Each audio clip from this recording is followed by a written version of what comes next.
Tu t'es déjà réveillé un matin en te disant que tout est normal, pour découvrir plus tard que quelqu'un s'est purement et simplement effacé, comme s'il n'avait jamais existé? C'est exactement ce que je lui ai fait. Elle est rentrée de son service de nuit, probablement en imaginant le café qui chauffe, un bisou sur la joue, le chien qui lui saute dessus comme d'habitude. Mais là, rien. Silence total. Les tiroirs vides. Le placard aussi. La voiture disparue. Même le chien n'était plus là. Pas un mot. Pas un au revoir. Juste, parti. Elle a essayé de m'appeler. Numéro hors service. Ce qu'elle ignorait encore, c'est que j'avais tout vu. Son secret. Son aventure. Et que je préparais ma sortie depuis 3 mois discrètement, minutieusement, sans laisser la moindre trace. J'ai pris la moitié des économies et je me suis évaporé. Mais la vie a de ses ironies. Même quand on disparaît proprement, le destin trouve toujours un moyen de revenir frapper à la porte. 4 ans plus tard, elle m'a revu. Et cette fois, elle voulait des réponses. Elle pensait mériter la vérité. Mais avant d'en arriver là, laisse-moi te ramener au début. Ce matin-là, pour elle, c'était un samedi comme les autres. On vivait ensemble depuis un peu plus de 2 ans. On avait nos habitudes. Bail commun, facture partagée, chien commun. Pas encore mariés, mais on y pensait sérieusement. On avait choisi les alliances. La date au tribunal était cochée sur le calendrier, rien de grandiose, juste un truc simple et discret. Moi, je m'en foutais du mariage en grande pompe. Ce qui comptait, c'était l'engagement. Et pendant longtemps, j'ai cru qu'elle pensait pareil. Elle bossait de nuit. Depuis qu'on avait emménagé dans ce petit 3 pièces rue des Lilas, près de la place Carnot. Infirmière en réa à l'hôpital Nord, horaire de nuit, caféine et nerfs d'acier. Je plaisantais souvent en disant que je la voyais en plein jour seulement quand elle était en repos, et encore, elle dormait jusqu'à midi. On avait nos rituels bien rodés. Elle rentrait vers 7h30, je lui avais préparé le café au serré, sans sucre, comme elle l'aimait. Parfois des œufs brouillés ou un pain perdu si je n'étais pas déjà parti bosser. Ce samedi-là, pourtant, rien ne l'attendait. Pas de café, pas d'aboiement à la porte, pas de pompe près du paillasson. J'étais parti. Même mon odeur avait disparu. Tu sais cette sensation quand tu entres quelque part et que l'air te paraît mort? C'est ce qu'elle a dû ressentir. Comme si on avait arraché toute la chaleur pour ne laisser qu'une coquille glacée. Rien de cassé, rien de renversé. Juste, vide. Je l'imagine très bien au début, il est peut-être parti chercher des croissants, il a dû emmener le chien au parc de la Citadelle. Le samedi matin j'avais l'habitude d'aller balader Brutus au notre bâtard, moitié berger, moitié catastrophe sur les chemins derrière la gare de triage. Mais pas ce matin-là. Elle est allée dans la cuisine. Pas de mots sur le plan de travail. Cafetière éteinte. Elle a ouvert le frigo, mes canettes d'énergie avaient disparu. C'est là que la panique a commencé à monter doucement, comme de l'eau glacée qui coule dans le dos. Elle est passée dans la chambre. Placard vide. Pas une chaussette, pas un t-shirt. Mon parfum, mon rasoir, même ma vieille montre de terminal envolée. J'avais laissé 2-3 fringues à elle que je n'avais pas envie de garder. Tout le reste? Emballé et sorti avant minuit. Elle a couru jusqu'au parking. Ma vieille 206 n'était plus là. Brutus non plus. Elle a commencé à m'appeler. Je la vois encore faire les 100 pas sur le trottoir, téléphone collé à l'oreille, plissant les yeux à cause du soleil. Mais mon numéro était déjà coupé. Directement messagerie. Pas de sonnerie. J'avais tout organisé la veille. C'est là que son cerveau a dû partir en vrille. Elle a dû se dire que j'avais eu un accident, que j'étais malade, que j'avais besoin d'air et que j'étais parti dans un gîte en forêt comme dans ces livres de développement perso qu'elle lisait quand elle n'arrivait pas à dormir. Mais la panique ne choisit pas une seule explication. Elle tourne en boucle. Elle a dû rester plantée au milieu du salon, entourée des photos et des souvenirs qu'on avait construits, à essayer de comprendre pendant que le silence devenait assourdissant. Puis elle a appelé mon boulot. Là, le coup fatal. Je bossais chez Contali, dans la zone industrielle des Peupliers. 5 ans que j'étais là. Poste discret, gestionnaire de paie. Pas glamour, mais ça payait le loyer. Quand elle a appelé, elle espérait sûrement qu'on lui dise « Il est là, il est juste parti prendre un café ». Mais non. On lui a répondu, il ne travaille plus ici. Il avait donné sa démission 2 semaines plus tôt, était venu jusqu'au dernier vendredi, avait serré la main du patron et était parti. Sans drame. Sans explication. Quand elle a entendu, il ne fait plus partie de l'entreprise, j'imagine que quelque chose en elle s'est fissuré comme une vitre en plein hiver. Une petite fêlure qui se propage très vite. Je peux seulement imaginer à quel point le choc s'est installé dans ses os quand la réalité a commencé à prendre forme. Le silence, ça n'explique jamais rien tout seul. Une fois la panique un peu retombée et mes appels restés sans réponse, elle a commencé à contacter les autres. D'abord mes parents, sûrement. Elle avait leur numéro dans ses contacts, elle les appelait à Noël, envoyait des cartes signées des 2 prénoms avec sa belle écriture ronde. Elle a dû appeler ma mère en pensant que j'étais réfugié là-bas, histoire de me changer les idées. Mais ma mère lui a répondu, je ne sais pas où il est. Et c'était vrai. Je n'avais rien dit à mes parents. Pas parce que je ne les aimais pas, mais parce que moins il y avait de gens au courant, plus ma sortie serait propre. C'est comme ça que je le voulais. Elle a essayé mon père ensuite. Même réponse. Puis elle a descendu la liste, mon pote Mathieu, mon cousin Julien, même Anthony de l'ancien boulot, celui qui venait toujours squatter nos barbecues du dimanche et draguait ses copines comme si c'était un sport. Elle appelait tout le monde. Et tout le monde lui disait la même chose, on n'a pas de nouvelles. En vrai, je n'avais presque plus parlé à personne depuis 2-3 semaines. Je ne les avais pas fantomés, je m'étais juste estompé.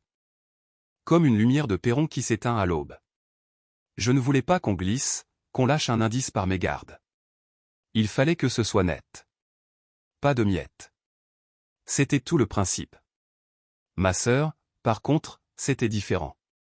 Elle savait tout. C'était la seule en qui j'avais confiance. Quand elle l'a appelé sans doute déjà à moitié en larmes, ma sœur a été très courte. Il est là où il a envie d'être. Point. Pas de ville, pas de « il va bien », pas de « il a besoin de temps ». Juste cette phrase. Il est là où il a envie d'être. Je savais que ça lui retournerait le cerveau.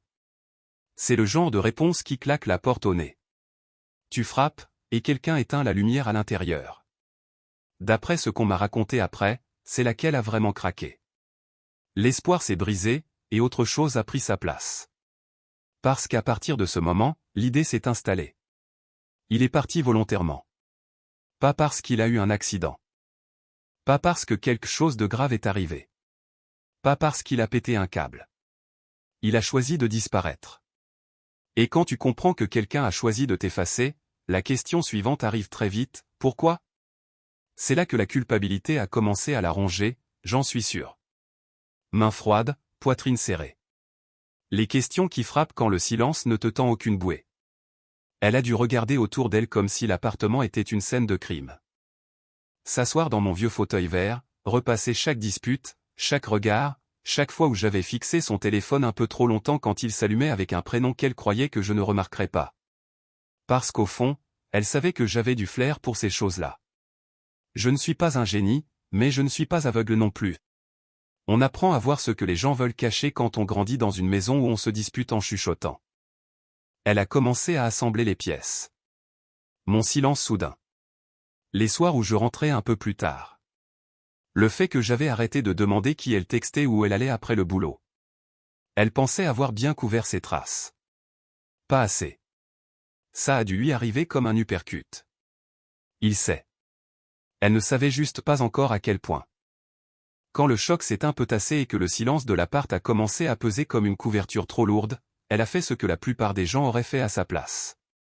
Elle a appelé la seule personne qui lui restait et qui la faisait encore se sentir désirée. Lui. Le mec qu'elle voyait en cachette. Celui qu'elle pensait que j'ignorais. Elle a dû l'appeler complètement paniquée. Lui raconter que j'étais parti, sans laisser de traces. Et dans le chaos, je l'imagine très bien essayer de transformer ça en opportunité, maintenant c'est notre chance. Il est sorti du paysage, on peut être ensemble pour de vrai. Mais on sait tous comment finissent ces histoires-là. Il s'est barré. Peut-être pas dans la seconde. Peut-être qu'il a sorti les phrases classiques au début, je suis là pour toi, on va s'en sortir. Mais quand elle a commencé à parler de vivre ensemble, des factures, des meubles, des courses à faire à deux, il a déguerpi. Comme un cafard quand on allume la lumière. Parti. Elle a dû rester plantée au milieu du salon, téléphone à la main, à rappeler, à envoyer des messages qui restaient sans réponse, à se dire qu'il était juste occupé, qu'il avait besoin de digérer la nouvelle. Mais au fond, elle savait. La vérité finit toujours par se frayer un chemin, même quand on essaie de l'enterrer sous des coussins. Ce type n'était pas là pour construire. Il aimait le frisson, le secret, l'idée d'être désiré sans les contraintes. C'est comme ça que fonctionnent ces mecs-là. Tant que quelqu'un d'autre paie le loyer et gère le quotidien, ils sont à fond. Mais dès que la vraie vie arrive avec un camion de déménagement et des factures EDF, ils se sauvent. Du coup, elle s'est retrouvée coincée. Seule dans cet appartement qui avait été le nôtre. Maintenant, il n'y avait plus que son nom sur le bail. Son nom sur les factures. Son nom sur les relances. Tout ce qui était partagé était devenu un poids qui lui tombait dessus d'un coup. Elle ne pouvait pas tenir. Je le savais. Et même si ça me fait mal de le dire, je m'en fichais à ce moment-là. Je ne cherchais pas à me venger, mais je n'allais pas continuer à porter ma part pendant qu'elle s'amusait avec un autre dans mon dos. Elle faisait des gardes longues, oui, mais même en prenant des heures sup, ça ne suffisait pas. Le loyer était cher. EDF, courses, essence, tout s'additionne. Et en plus le chien n'était plus là. Ça a dû lui faire plus mal qu'elle ne l'aurait cru. Brutus était fidèle. Toujours. Il sentait quand quelque chose clochait. Vers la fin, il la regardait à peine. Ce chien avait compris avant que je le dise à voix haute. Bref, le poids a dû s'accumuler très vite. Factures qui s'entassent. Amis qui s'éloignent, surtout ceux qui étaient plus les miens que les siens. Les murs de l'appart ont dû commencer à se rapprocher. Elle n'avait plus personne sur qui s'appuyer. Vraiment. Alors elle a craqué. Manquer le boulot. Négliger son apparence. Arrêter de répondre aux messages du groupe. Sans doute supprimer ses réseaux ou poster des trucs vagues qui font encore plus peur. Le genre de publication qui hurle « Aidez-moi » sans jamais le dire. Elle s'est renfermée. Puis elle a sombré. Puis elle a eu peur. À un moment, elle a vu quelqu'un. Une psy. Je ne sais pas si c'était au CMP ou une libérale remboursée, mais elle a pris rendez-vous. Ça, je le sais. Elle a dû tout lui raconter. Ou presque. Que son mec avait disparu sans un mot. Qu'il avait pris le chien, pris l'argent, pris sa vie à lui et l'avait laissé tourner en rond. Elle a sans doute d'abord passé sous silence l'autre mec. Mais ce genre de choses finit toujours par sortir. Quand on commence à parler, la vérité se faufile par les fissures. Et la psy a dû lui sortir la phrase classique dans ces cas-là. Il vous faut une closure. Il faut que vous lui parliez. Mais comment tu parles à un fantôme? J'avais tout verrouillé. Pas de traces. Pas d'adresse de réexpédition, pas d'amis comme un bavard. Pas de conneries du genre garder le même mail ou se connecter aux anciens comptes. Nouveau téléphone. Nouvelle banque. Nouvel appart à 2 heures de route, bail qui n'avait jamais vu mon ancien nom. Impossible de me retrouver.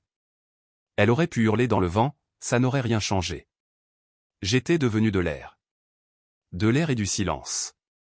Tu aurais cru qu'après tout ça, elle lâcherait l'affaire. Mais non.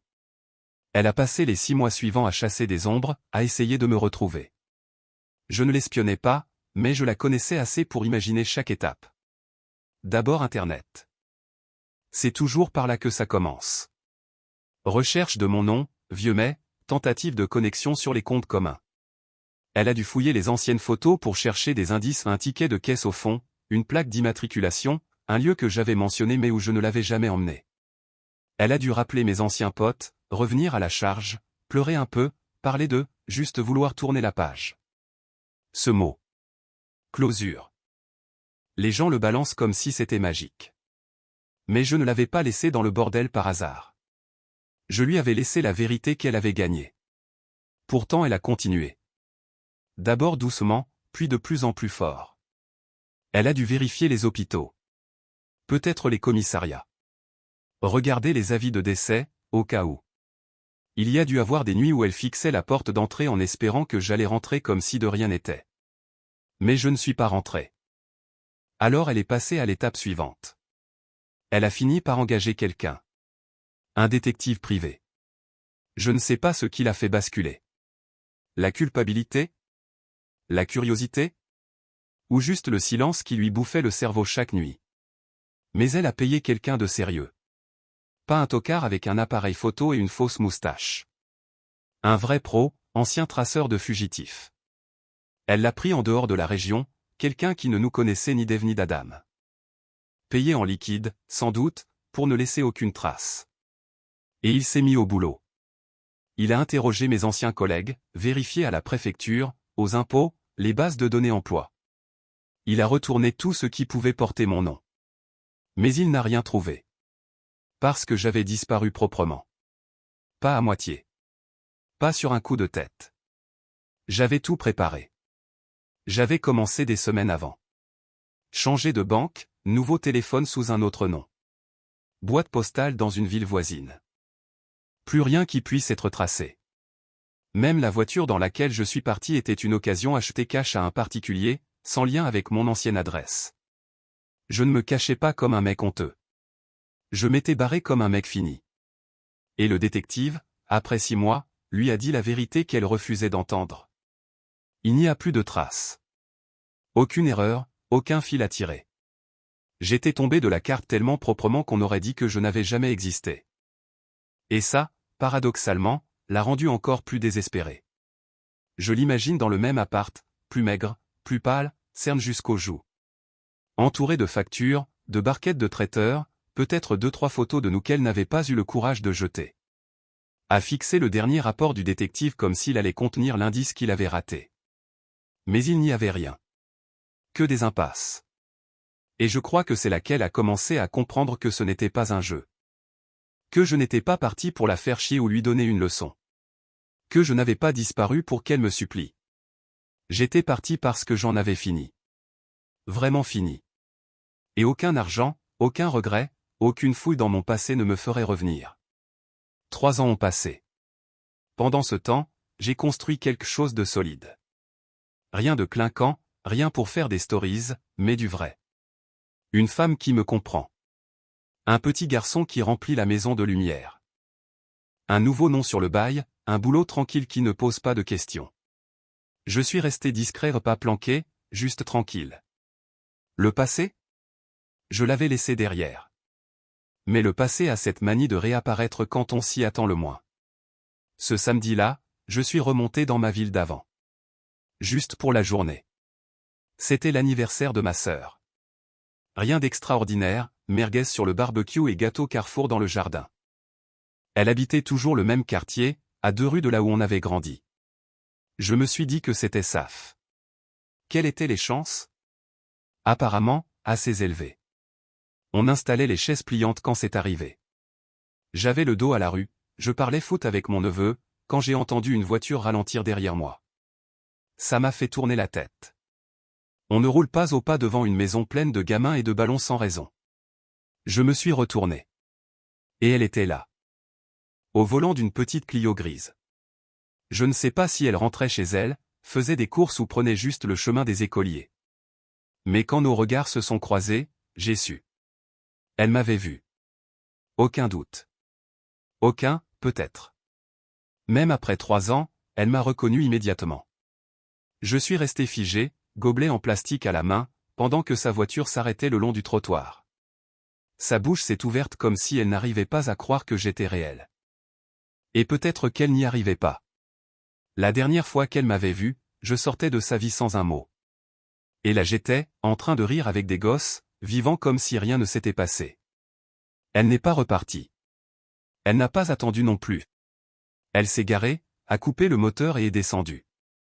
Je ne l'avais pas vue depuis 3 ans, mais dès qu'elle a traversé l'herbe et passé le portillon, j'ai senti tout le poids revenir, pas de l'amour, pas du regret, juste le sentiment de quelque chose d'inachevé. Elle a traversé le jardin comme si elle était chez elle, comme si le temps n'avait rien changé. Les conversations se sont tues.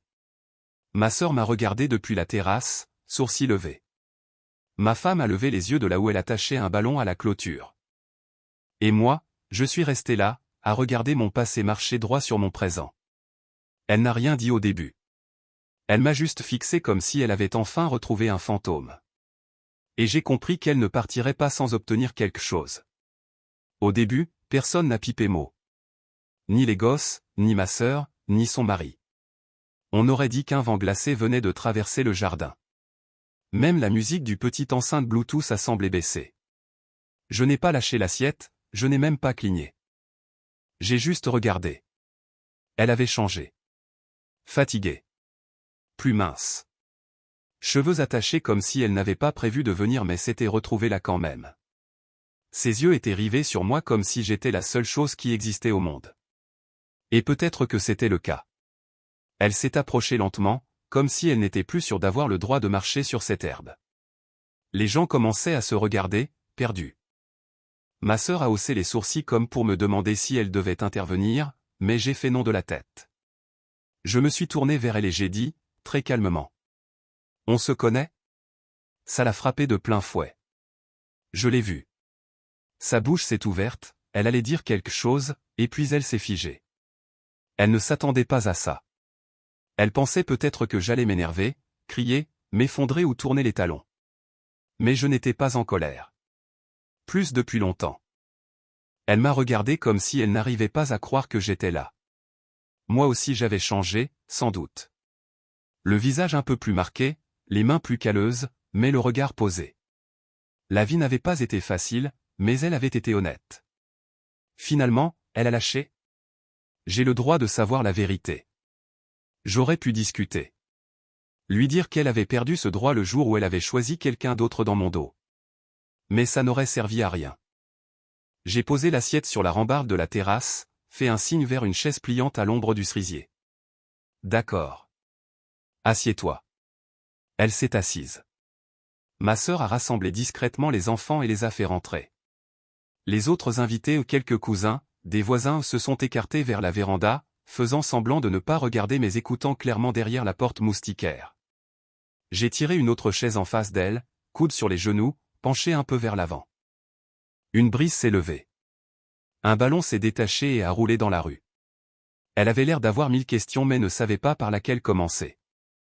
Elle s'est assise en face de moi, les mains croisées très fort sur les genoux comme si elle avait peur qu'elle bouge toute seule. Sa bouche était pincée, comme si elle avait répété 100 versions différentes et qu'aucune ne collait plus maintenant.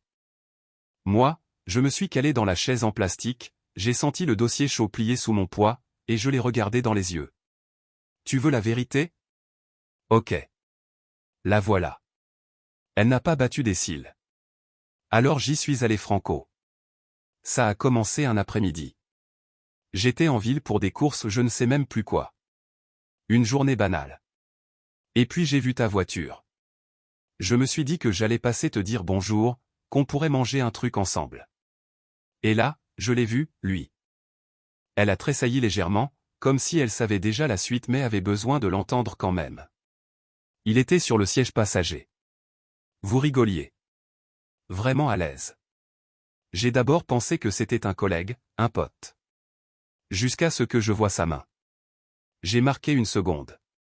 Pas pour le suspense. Juste pour respirer. Sa main était sous ta robe. Comme s'il était chez lui. Et toi, tu ne l'as pas arrêté.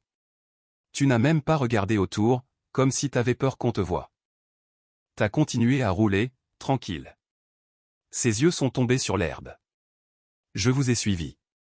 Sans réfléchir. Je suis monté dans ma caisse et j'ai gardé mes distances. Vous vous êtes garé au motel des Platanes, celui qui tombe en ruine au bout de la départementale. Je me suis mis sur le parking d'en face et j'ai attendu. Je me suis penché un peu plus. 2 heures après, vous êtes ressortis. Tous les deux. Tu souriais. Elle n'a rien dit. J'ai continué. Je n'ai rien dit ce soir-là. Ni le lendemain. Mais j'ai observé. En silence. Pendant des semaines. Tous les vendredis, comme une horloge, quand je croyais que tu faisais des gardes doubles, t'étais là-bas. Parfois c'était lui. Parfois un autre. Elle a ouvert la bouche, sans doute pour tenter une explication. Je l'ai coupé d'un signe de tête. Économiste à salive. Je suis pas là pour les excuses. Je te raconte juste comment ça s'est passé. Elle a refermé la bouche et hoché la tête, lentement. Donc j'ai commencé à préparer, j'ai dit. Sans crier. Sans casser des trucs. Juste, j'ai bougé les pièces. Discrètement. Intelligemment. J'ai fait enlever mon nom du bail. J'ai dit au proprio que je partais de la région, tout a été officialisé. J'ai transféré l'argent de notre compte joint sur un compte à moi, dans une autre banque. Je t'ai laissé de quoi tenir un moment, mais pas de quoi faire comme si de rien n'était. J'ai vendu la vieille 200 si trop reconnaissable, tu connaissais chaque boss. Vente entre particuliers, bon prix, puis j'ai racheté une autre caisse, hors région, en liquide. Pas de papier qui remonte jusqu'à moi. Ma sœur m'a aidé. Elle avait un contact dans une autre ville, petite boîte qui cherchait quelqu'un dans ma branche. Entretien par téléphone, contrat signé, date de début calée. Tout s'est aligné nickel. J'ai fait mes cartons la nuit pendant que t'étais au boulot. Petit à petit. Tout ce qui comptait, tout ce que j'avais payé, tout ce qui avait du sens pour moi. J'ai pris Brutus avec moi où il était à moi bien avant qu'on emménage ensemble. De toute façon, vers la fin, tu ne le sortais même plus. J'ai attendu le bon moment. Ce vendredi où t'as pris ton service de nuit, j'ai fini le dernier carton, je l'ai mis dans le coffre, et je suis parti. Sans mots. Sans SMS. Je ne te devais rien. Je ne fuyais rien. J'ai juste refusé de rester là où on ne me respectait plus. J'ai vu ce que j'avais besoin de voir. Je me suis donné le temps d'être sûr. Et puis je suis parti. C'était tout. Simple. Net. Elle est restée longtemps à fixer les arbres derrière le jardin de ma sœur. On entendait les rires des gosses à l'intérieur. La musique passait doucement par la fenêtre ouverte de la cuisine. Et pour la première fois depuis qu'elle était arrivée, elle avait l'air de ne plus savoir quoi faire. Mais moi, si. Elle n'a pas beaucoup parlé après que je lui ai tout raconté. Elle est juste restée là, dans sa chaise pliante, les mains sur les genoux, à regarder le sol comme si elle pouvait remonter le temps en se concentrant très fort. Mais le temps ne marche pas comme ça. Il avance, que tu le veuilles ou non. Je me suis levé, je suis rentré dans la maison, et je suis revenu avec une petite enveloppe Kraft. Rien de spécial. Je l'avais gardée au fond d'un tiroir depuis des années. Pas par nostalgie, mais parce qu'une part de moi savait que ce jour finirait peut-être par arriver. Je la lui ai tendue. Elle l'a regardée comme si ça allait la mordre. Vas-y, ouvre. Elle l'a fait.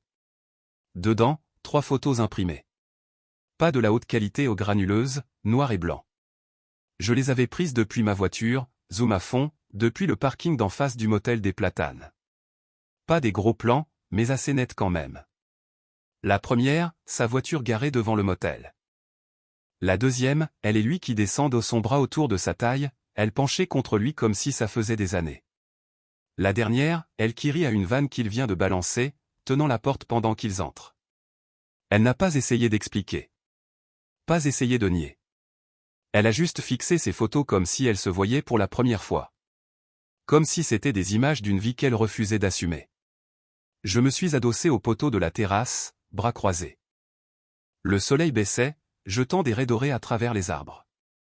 La fête avait migré à l'intérieur. Il ne restait que nous deux et le silence du jardin. Tu voulais la vérité, j'ai dit. La voilà. En noir et blanc. Elle a cligné lentement des yeux, comme si son corps mettait du temps à rattraper son cerveau. Je ne suis pas venu pour te faire du mal, a-t-elle murmuré. Trop tard pour ça, j'ai répondu. Mais je ne suis plus en colère. Même plus amer. J'ai lâché tout ça il y a longtemps. Elle a levé les yeux vers moi, et pendant une seconde, j'ai entrevu la fille que j'avais connue. Celle qui piquait mes chemises à carreaux et se moquait de ma cuisine dégueulasse. Mais cette fille-là n'était plus là. Et le mec que j'étais non plus. J'ai construit une vie après toi, j'ai dit. Une vraie. Avec quelqu'un qui me dit la vérité. On a un gamin. On va à la messe. On se marre devant des navets à la télé. C'est pas parfait, mais c'est honnête. Elle a hoché la tête, lentement. Les yeux brillants, mais pas de larmes. Et toi? J'ai laissé planer un instant. Toi, t'es resté exactement là où je t'ai laissé. Dans cet appart. Dans les mensonges. Dans le passé. Elle a ouvert la bouche, peut-être pour dire pardon, peut-être pour supplier, peut-être pour tenter une dernière fois de recoller les morceaux. Mais je ne l'ai pas laissé parler. Tu as eu ta vérité, j'ai dit. Maintenant dégage. Tu n'as plus droit à mon temps. Elle est restée immobile encore 2 ou 3 respirations, comme si elle attendait autre chose. Une fissure dans ma voix. Un tressaillement. Une seconde chance. Mais j'étais là, tranquille. Finalement, elle s'est levée. Elle n'a pas claqué le portillon. Pas crié. Pas pleuré. Elle s'est juste retournée et elle est repartie vers sa voiture. Tête baissée. Pas lent. Je l'ai regardée partir jusqu'à ce que ses feux arrière disparaissent au coin de la rue. Et voilà. Je ne l'ai jamais revue. Partagez votre avis dans les commentaires, disparaître était-il la vengeance ultime ou simplement la sortie la plus élégante? Si vous avez aimé cette histoire, abonnez-vous à la chaîne et laissez-nous un « j'aime ».